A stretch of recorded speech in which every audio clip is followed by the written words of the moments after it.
بچوں کا خزانہ۔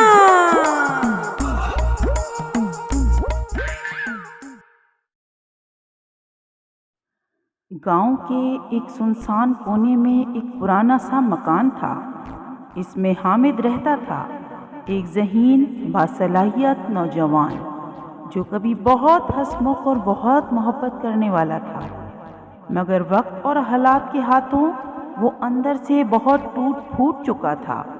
والدین کی جدائی، بچپن میں تنہائی اور اپنوں کی بے رخی نے اس کے دل میں ایک کڑواہٹ اور زہر بھر دیا تھا۔ وقت کے ساتھ ساتھ حامد غصے میں رہنے لگا۔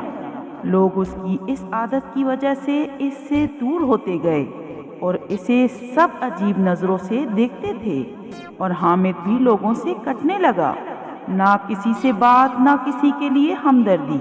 وہ اپنے کام سے کام رکھتا تھا، مگر اس کے چہرے پہ ہمیشہ پریشانی اور افسردگی چھائی رہتی۔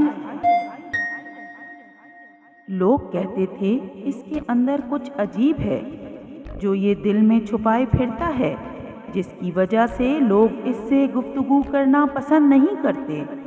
ایک رات جب آسمان پر بادل گرج رہے تھے اور گاؤں میں خاموشی کا عالم تھا، بزرگ امام دین جو ایک صوفی اور روحانی شخصیت کے حامل تھے، ان کو حامد کے بارے میں بتایا گیا۔ انہوں نے سب خاموشی سے سنا اور ایک گہرا سانس لیا، جیسے وہ سب سمجھ گئے ہوں۔ پھر وہ خاموشی سے حامد کے دروازے پر آئے۔ ان کے ہاتھوں میں ایک قدیمی آئینہ تھا۔ انہوں نے نرمی سے کہا، یہ عام آئینہ نہیں، یہ تمہیں تمہارا اصل چہرہ دکھائے گا۔ رات کو تنہا دیکھنا اور ڈرنا نہیں۔ حامد نے ہنستے ہوئے کہا، میرے جیسا آدمی آئینے میں کیا دیکھے گا؟ بس ایک تھکا ہارا چہرہ۔ امام دین نے مسکرا کر آئینہ اس کے ہاتھ میں تھما دیا۔ رات کو جب ہر طرف خاموشی چھا گئی، حامد نے نہ چاہتے ہوئے بھی آئینہ اٹھایا اور اپنے سامنے رکھ لیا۔ جیسے ہی اس نے آئینے میں جھانکا، اس کی اپنی آنکھوں میں ایک سایہ لہرایا۔ اچانک کمرے کی روشنی مدھم ہونے لگی اور سرگوشی اس کے کانوں میں گونجی،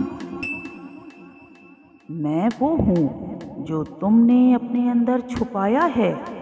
تمہارا غصہ، تمہاری نفرت، تمہارا تکبر، میں تمہارے اندر سے پیدا ہوا ہوں۔ تمہاری تنہائی نے مجھے اجاگر کیا ہے۔ حامد گھبرا گیا، پیچھے ہٹا، مگر آئینہ جیسے اسے کھینچ رہا ہو۔ کمرہ سیاہ تاریکی میں ڈوبنے لگا۔ سایہ اب اس کے ارد گرد چکر کاٹ رہا تھا۔ تب امام دین کی آواز گونجی، جیسے دیواروں سے آ رہی ہو، سچ سے نظریں چراؤ گے تو سایہ بڑھتا جائے گا، مگر اگر سچ کو قبول کر لو گے تو روشنی واپس آ جائے گی۔ حامد نے اپنی آنکھیں بند کی۔ ایک ایک لمحہ جیسے اس کے دل پر بوجھ بن رہا تھا۔ اس نے خود سے کہا، ہاں میں غصہ کرتا ہوں کیونکہ مجھے سب نے چھوڑ دیا۔ ہاں میں تلخ ہوں کیونکہ دنیا نے مجھے کبھی نہیں سمجھا، مگر اب میں تھک چکا ہوں اور بدلنا چاہتا ہوں، کھل کر سانس لینا چاہتا ہوں اور زندگی کو جینا چاہتا ہوں۔ اس نے دل سے معافی مانگی، اپنی انا، اپنے غصے اور اپنے زخموں کو تسلیم کیا، اور جب آنکھیں کھولیں تو سایہ غائب ہو چکا تھا۔ آئینے میں ایک پرسکون روشن چہرہ تھا جو اس کا اپنا تھا، مگر یہ وہ حامد نہیں تھا جو خود سے بھاگتا تھا۔ یہ وہ حامد تھا جو سچائی کو دل سے قبول کر چکا تھا اور اپنے آپ کو بدل چکا تھا۔ اگلی صبح گاؤں والوں نے دیکھا، حامد بدلا ہوا ہے۔ نرمی، مسکراہٹ اور چہرے پر ایک روشنی ہے جو شاید اس کی اپنی روح سے نکل رہی تھی۔